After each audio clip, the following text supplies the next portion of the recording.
At 7:42 a.m. on August 17, 1942, Captain Paul Gunn crouched under the wing of a Douglas A-20 Havoc at Eagle Farm Airfield near Brisbane, watching mechanics weld 50 caliber machine guns into the bomber's nose where the bombardier used to sit. 43 years old, 21 years in the Navy, his wife and 4 children trapped in a Japanese prison camp in Manila. The 5th Air Force was losing bombers faster than replacements arrived.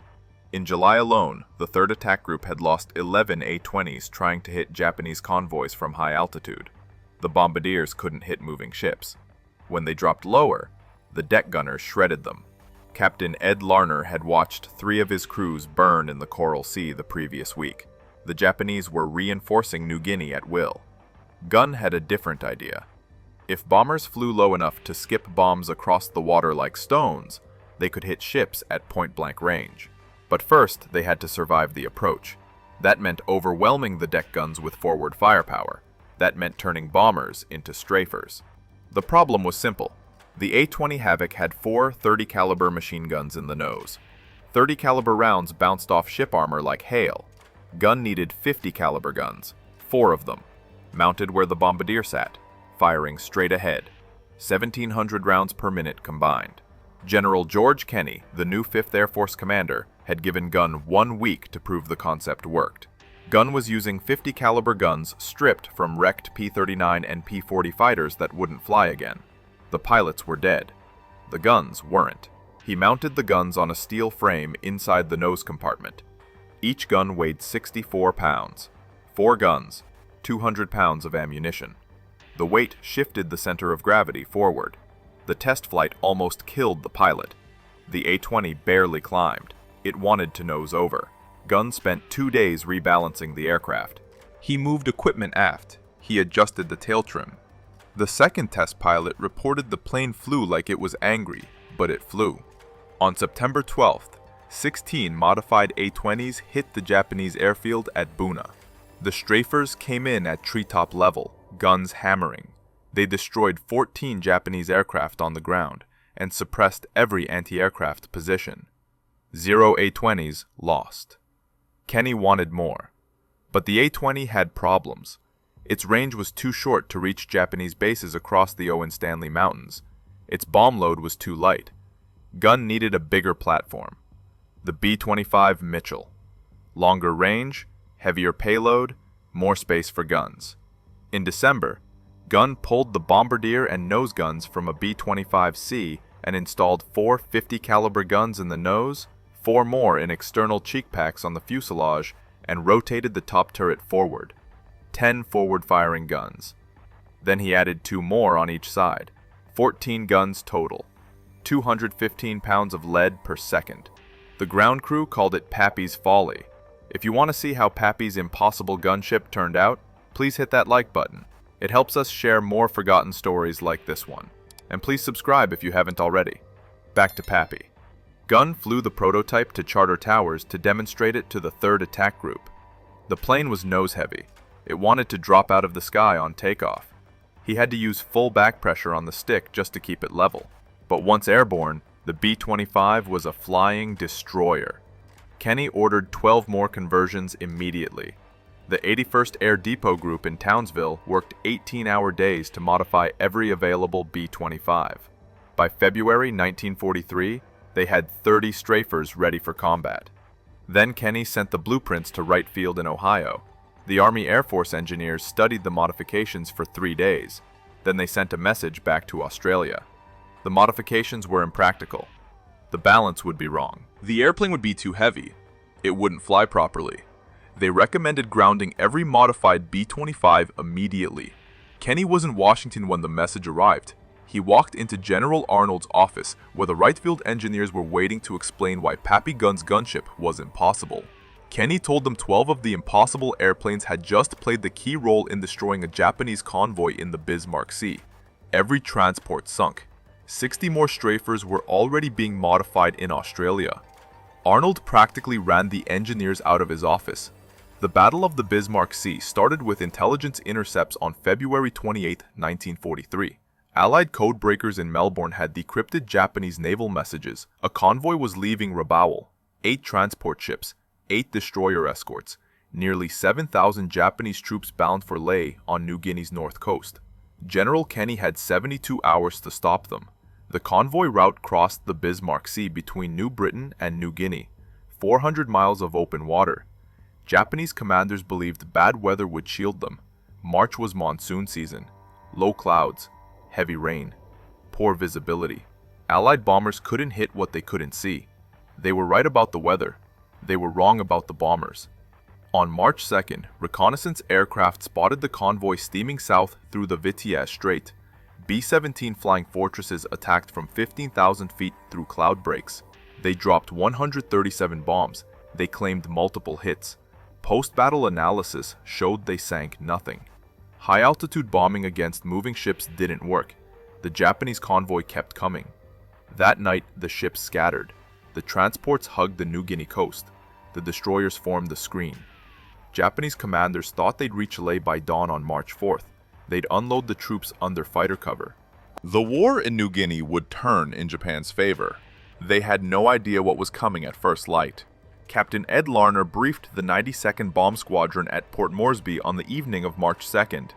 12 B-25 strafers, 30 modified A-20 Havocs, Royal Australian Air Force Beaufighters for top cover, P-38 Lightnings to handle Japanese Zeros. The strafers would attack at masthead height, 50 feet above the water. Gun range?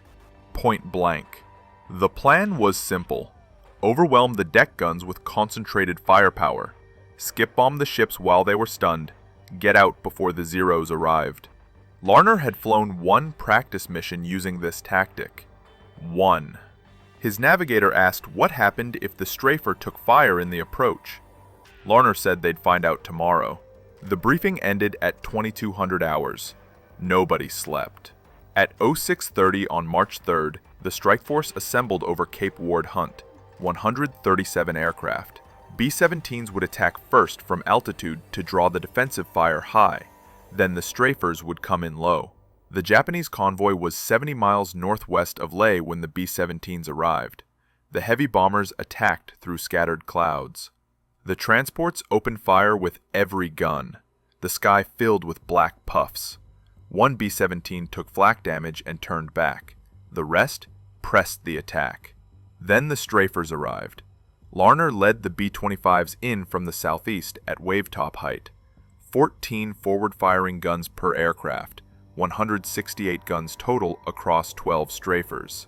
They came in line abreast, a wall of firepower 300 yards wide. The Japanese crews on the transport Kyokusei Maru saw them at 2 miles. The ship's captain ordered hard to starboard. Too late. The B-25s opened fire at 800 yards. The 50 caliber rounds walked across the water like a chainsaw. They hit the ship's superstructure, shredded the bridge, killed the anti-aircraft crews before they could traverse their guns. 3 B-25s dropped bombs at 100 yards. The first bomb skipped off the water, hit the hull below the waterline, detonated inside the engine room. The second bomb hit amidships. The third bomb missed. Kyokusei Maru was dead in the water 30 seconds after the strafers arrived, burning, listing to port. The ship would sink in 40 minutes. And that was just the first transport. The transport Teo Maru tried to run. The captain pushed the engines to full speed, 15 knots maximum. The B-25 strafers were doing 240 knots. The math was simple. 4 strafers bracketed Teo Maru from both sides. The 50 caliber streams converged on the deck. The anti-aircraft crews died at their guns. The bridge windows shattered. The ship's executive officer took 3 rounds through the chest. The captain lasted another 10 seconds before a burst cut him down. The strafers dropped 8 bombs total. 5 hit. The ship broke in half. 1,100 Japanese soldiers were below decks when the hull split. Most never made it topside. The transport sank in 6 minutes. Survivors jumped into the Bismarck Sea wearing full combat gear. The packs dragged them under. Australian Beaufighters strafed the decks of the destroyer Shikinami as it tried to screen the transports. The destroyer's anti-aircraft fire hit one Beaufighter. The Australian pilot kept coming. His forward guns raked the destroyer's deck from bow to stern. The Japanese gun crews went down. When the B-25 strafers arrived, Shikinami had no defense. 3 strafers attacked from different angles. The destroyer tried to turn into the attack.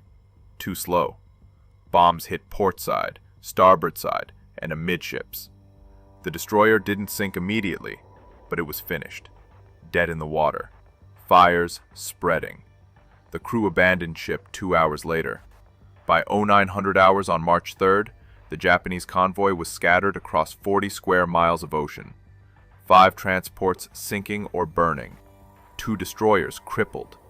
The remaining ships tried to make for Leh. They didn't make it.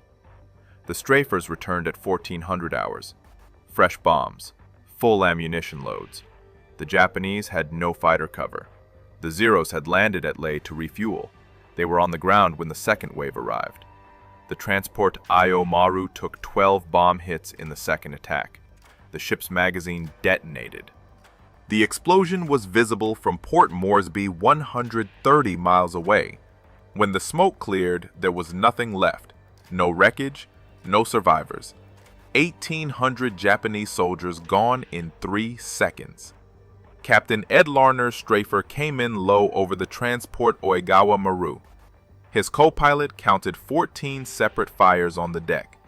Japanese soldiers were jumping overboard. The anti-aircraft guns were silent.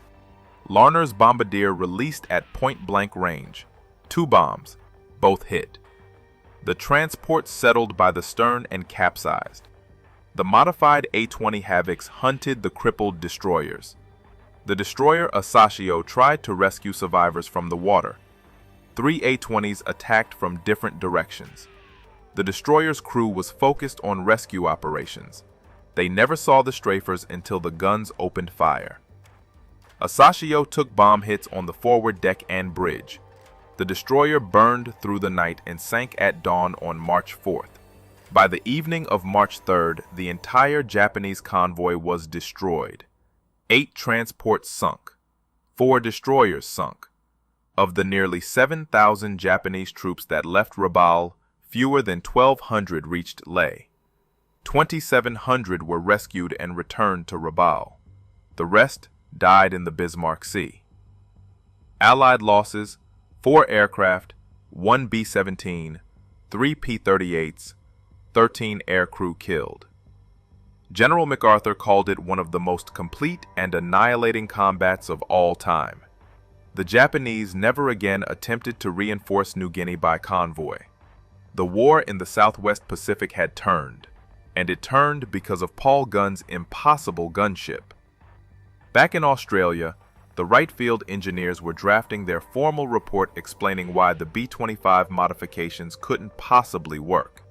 Kenny sent a message to General Hap Arnold in Washington on March 5th.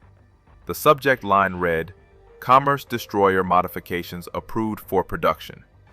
The body of the message contained 1 paragraph. 12 B-25 strafers had just destroyed an entire Japanese convoy. Request immediate factory integration of forward gun package into all B-25 production aircraft. Arnold called North American Aviation's president, J.H. Dutch Kindleberger, that afternoon. Kindleberger said his engineers needed to see the modifications. Arnold said he was sending the man who designed them. Paul Gunn was going to California. Gunn didn't want to leave Australia. His wife Polly and their 4 children were still in the Santo Tomas internment camp in Manila. The Japanese had held them since January 1942. 14 months. Gunn flew every mission hoping he'd get closer to liberating the Philippines. Going to California meant going in the wrong direction. Kenny made it an order. The 5th Air Force needed factory-built strafers, hundreds of them. Gunn was the only man who could show North American aviation how to do it right. The general promised Gunn would be back in the Pacific within 6 weeks. Gunn landed in Long Beach, California on March 27, 1943. The North American aviation plant covered 140 acres, 20,000 workers on 3 shifts. The assembly line produced 1 B-25 every 4 hours. The factory engineers studied Gunn's hand-drawn blueprints. They asked about stress calculations. Gunn said he didn't have any. They asked about wind tunnel testing. Gunn said he'd tested it by flying. They asked about the center of gravity problem. Gunn showed them where he'd moved the radio equipment aft to compensate. One engineer said the modifications would buckle the fuselage skin around the cheek gun mounts. The muzzle blast from the .50 caliber guns would peel the aluminum. Gunn said it did. Then he showed them the blast tubes he'd welded to extend beyond the propeller arc. Problem solved. The factory engineers spent 2 weeks reverse engineering Gunn's field modifications into production drawings. They strengthened the nose structure. They redesigned the gun mounts. They added heavier gauge aluminum patches to reinforce the fuselage skin. They calculated the exact center of gravity shift and adjusted the tail trim accordingly. The first factory-built B-25G strafer rolled off the assembly line on May 10, 1943. 4 50 caliber guns in the solid nose.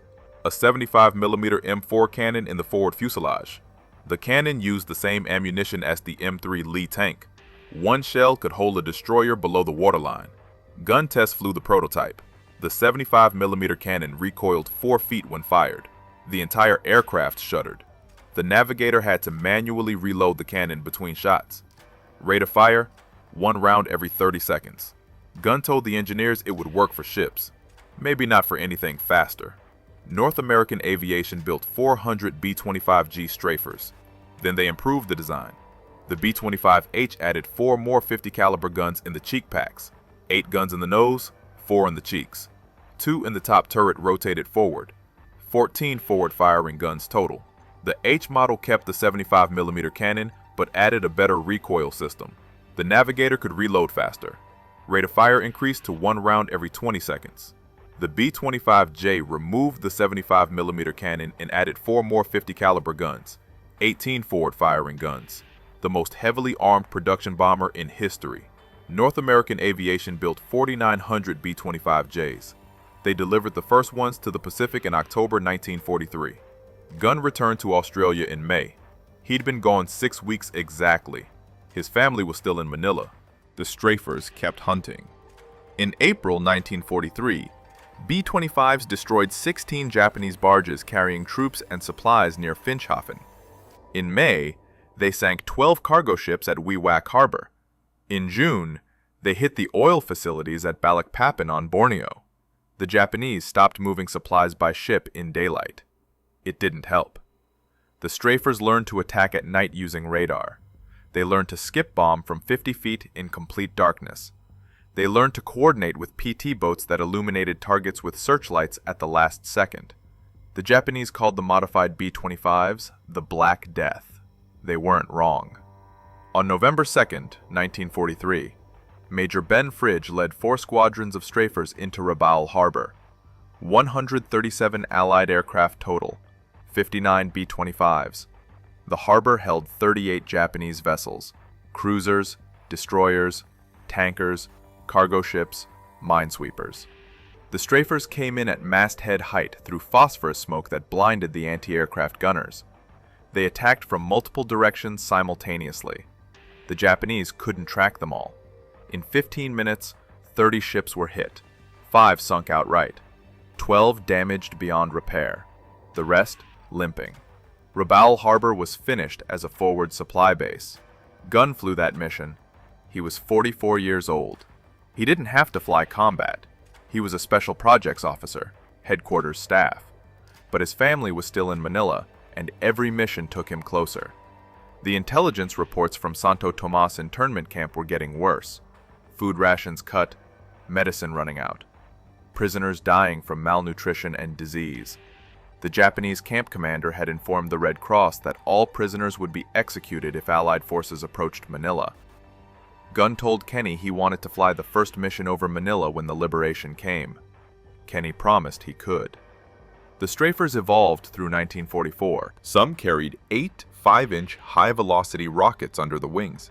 Some carried napalm tanks. Some carried parafrag bombs, small fragmentation bombs with parachutes that allowed the B-25 to drop them from minimum altitude without catching itself in the blast. The most effective tactic was the combined strike. High-level B-24 Liberators would bomb from 20,000 feet to force the defenders to look up. Then the strafers would come in low. By the time the gunners looked down, the B-25s were already on them. In the first 8 months of 1944, 5th Air Force strafers destroyed 947 Japanese aircraft on the ground. They sank 273 ships. They killed an estimated 38,000 Japanese soldiers. The modified B-25s had become the decisive weapon in the Southwest Pacific campaign. Gunn added his own modifications as the war progressed. He mounted additional fuel tanks to extend the range. He improved the gun cooling systems. He developed new ammunition loading techniques that increased the rate of fire. Some B-25s in the Pacific carried modifications that existed nowhere else because Gunn had invented them the night before a mission. Other theater commanders wanted strafers. Kenny sent them blueprints. The Mediterranean theater modified B-25s for anti-shipping missions against German convoys supplying North Africa. The China-Burma-India theater modified B-25s to attack Japanese supply lines along the Burma Road. The concept Gunn had proven in Brisbane spread across every combat zone.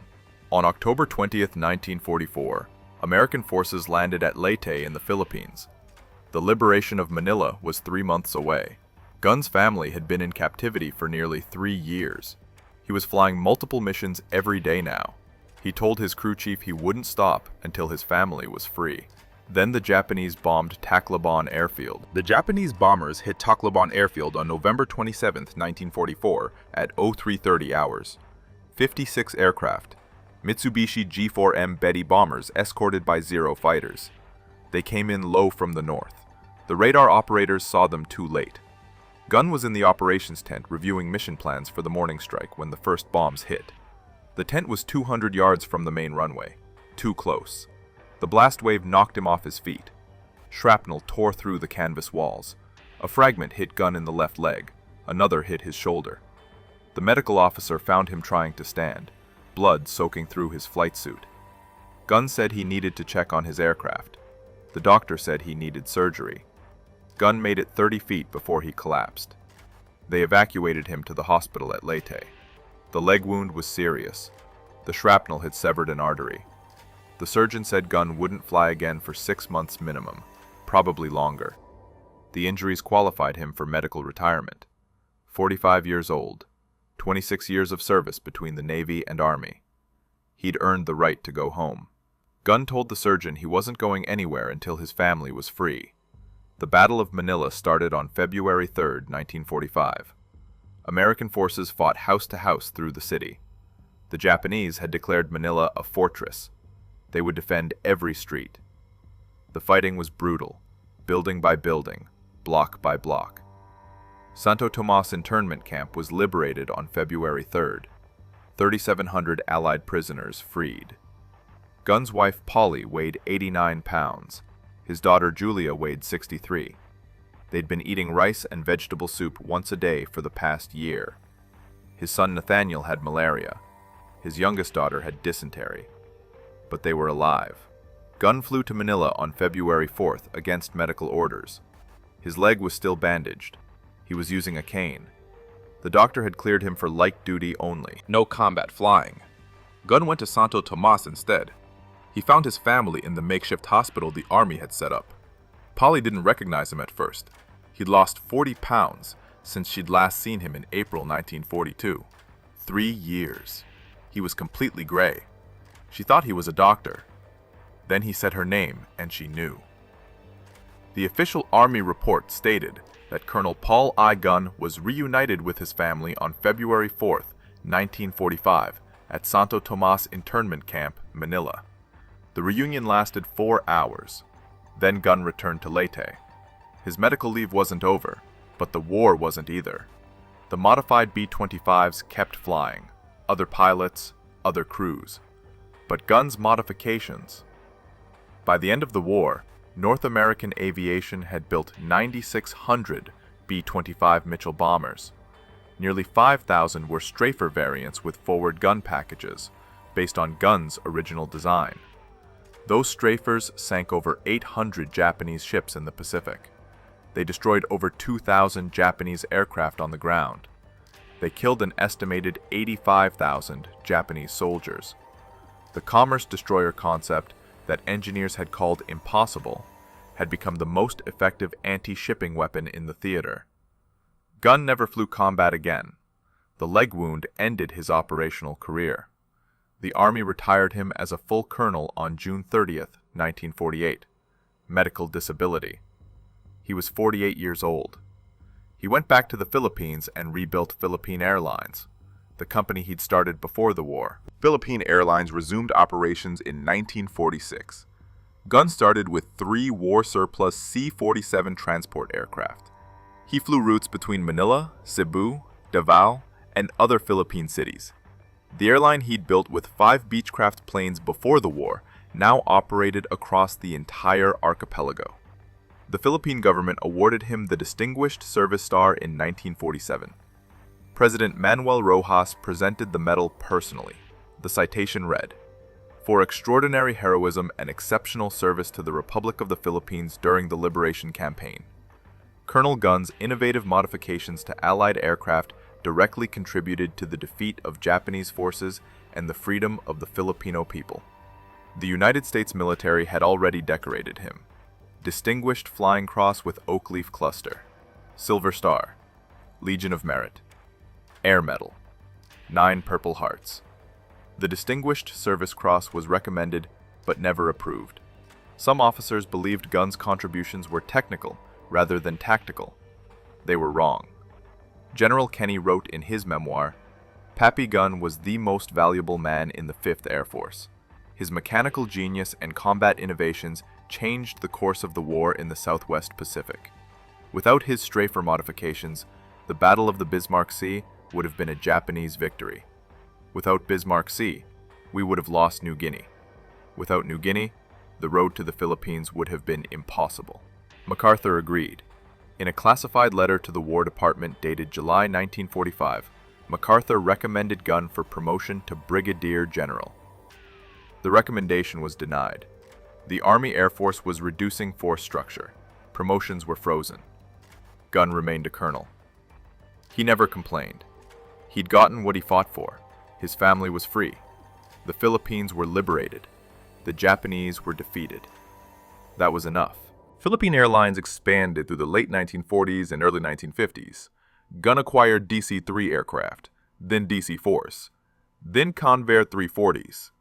The airline established routes to Hong Kong, Bangkok, Singapore. By 1956, PAL was flying to San Francisco. Gunn's small inter-island airline had become an international carrier. He flew constantly. Manila to Cebu, Cebu to Davao, Davao to Hong Kong. He couldn't stop. The war had taught him that movement meant survival. Standing still meant death.